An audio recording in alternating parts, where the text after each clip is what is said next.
అందరికీ నమస్కారం. ఈ నెల 24వ తేదీన నారద జయంతి సందర్భంగా నారద ముని గురించి తెలుసుకోబోతున్నాం. వీణా తంత్రులు మీటుతూ నారాయణ నామాన్ని ఉచ్చరిస్తూ త్రిలోక సంచారణం చేసే నారదుణ్ణి కలహభోజుడు అని పిలుస్తారు. ఆయన గొప్పతనం చరిత్ర తెలిస్తే ఎవరూ అలా అనరు. పరమాత్మ గుణానుభవంలో తన్మయత్వం పొంది ఎందరినో భగవద్భక్తులుగా చేసినవాడు నారదుడు.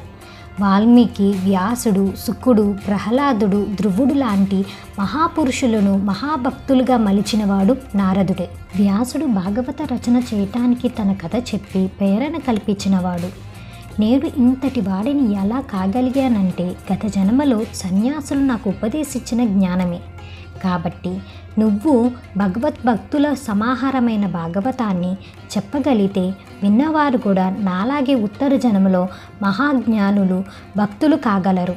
కాబట్టి నువ్వు భాగవతాన్ని రచించు అని తన కథను చెప్పాడు. నారదుడు పూర్వజన్మలో దాసీపుత్రుడు. తల్లి ఐశ్వర్యవంతుడైన బ్రాహ్మణుడి ఇంటిలో ఊడిగం చేసేది. ఆమె వెంటే యజమాని ఇంటికి వెళ్ళేవాడు బాలుడు. బ్రాహ్మణులు వేదాంగాలను చదువుతుంటే వింటూ ఆ పరిసరాలలో స్వేచ్ఛగా తిరిగేవాడు. ఒకసారి కొంతమంది సన్యాసులు చాతుర్మాస్య దీక్ష గడపడానికి ఆ ఇంటికి వచ్చారు. వారికి సేవలు చేస్తుండమని యజమాని నారదుడికి పురమాయించారు. సన్యాసులు పిల్లవాడైన నారదుడి సేవలకు ముచ్చట పడ్డారు. దీక్షాకాలం పూర్తయి వెళ్ళిపోతూ నారదుడిని వాత్సల్యంతో పక్కన కూర్చోపెట్టుకుని ద్వాదశాక్షరి మహామంత్రాన్ని ప్రణవాన్ని ఉపదేశించారు. మాయ, సత్య తదితరుల గురించి బోధించారు. ఆ బోధనలు నారదుడి మనసులో బలంగా నాటుకున్నాయి. పాము కాటుతో తల్లి చనిపోయాక లోక సంచారణ చేస్తూ ఈశ్వర అన్వేషణ చేస్తూ జీవనం గడిపేస్తాను అనుకుని అరణ్యాల్లోకి వెళ్ళిపోయాడు. అక్కడ క్రూర సర్పాలు ప్రాణులను చూసి ఈ లోకమంతటా నిండి ఉండి శాసించే శ్రీమన్నారాయణుడు అందరికీ అండగా ఉండగా నాకే ఆపద రాదు, నాకేమిటి భయం అనుకుని ఒక రావి చెట్టు కింద కూర్చుని ద్వాదశాక్షరి మహామంత్రాన్ని తదేకంగా జపిస్తున్నాడు. ఆ సమయంలో ఒక మెరుపులాగా శ్రీమన్నారాయణుడి దర్శనం లీలామాత్రంగా అయ్యింది. అశరీరవాణి, ఈ జన్మలో సత్పురుషులతో తిరిగిన అదృష్టం వలన నీకు లీలామాత్ర దర్శనం ఇచ్చాను. నీవు చూసిన రూపాన్ని బాగా చూడాలని కోరుకుంటూ నా గురించి చెబుతూ పాడుతూ మాట్లాడుతూ ప్రకృతి ధర్మాన్ని అనుసరించి ఒకరోజు ఈ శరీరాన్ని వదిలేస్తావు. ఆ తర్వాత నువ్వు బ్రహ్మదేవుడి కుమారుడిగా జన్మిస్తావు. ఆనాడు నీకు మహతి అనే వీణను బహుకరిస్తాను. దాని మీద నారాయణ స్తోత్రం చేస్తూ స్వేచ్ఛగా లోకాల్లో విహరిస్తావు అన్నాడు శ్రీమన్నారాయణుడు.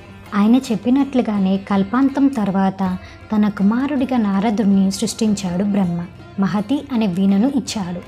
ఆ వీణపై నారాయణ నామం చెప్పుకుంటూ లోకమంతటా స్వేచ్ఛగా తిరుగుతూ వైకుంఠం, సత్యలోకం, కైలాసం ఇలా ఎక్కడికి వెళ్ళినా లోక సంక్షేమాన్ని ఆవిష్కరించేవాడు.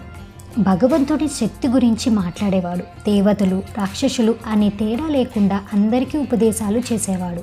అందువల్ల నారదుడిని దేవతలు, రాక్షసులు సైతం గౌరవించేవారు. జగత్ కళ్యాణం కోసం పాటుపడుతూ అన్ని యుగాలలో, లోకాలలో, సమాజాలలో, కార్యాలలో నిరాటంకంగా ప్రవేశించి పనులు చక్కబెట్టేవాడు. భక్తి సూత్రాలు రచించి దాని గొప్పతనాన్ని లోకానికి చాటాడు. ఆ కథ విని వ్యాసుడు పొంగిపోయి, నారద, మంచి మాట చెప్పావు. ఇప్పుడు నేను భగవంతుడి గురించి, ఆయన విశేషాలు, ఈ బ్రహ్మాండాల ఉత్పత్తి, ఆయనను నమ్ముకున్న భాగవతుల గురించి, వారి వెంట నడిచిన భక్తుల వృత్తాంతాల గురించి రచన చేస్తాను. వీటిని చదివిన విన్నవారు నీలాగే తరించిపోవాలి అని ఆచమనం చేసి కూర్చుని తన ఆశ్రమంలో భాగవత రచన ప్రారంభించాడు. తెలుసుకున్నాం కదండి నారద ముని గురించి. మరొక మంచి వీడియోతో మీ ముందుంటాను. అప్పటి వరకు సెలవు.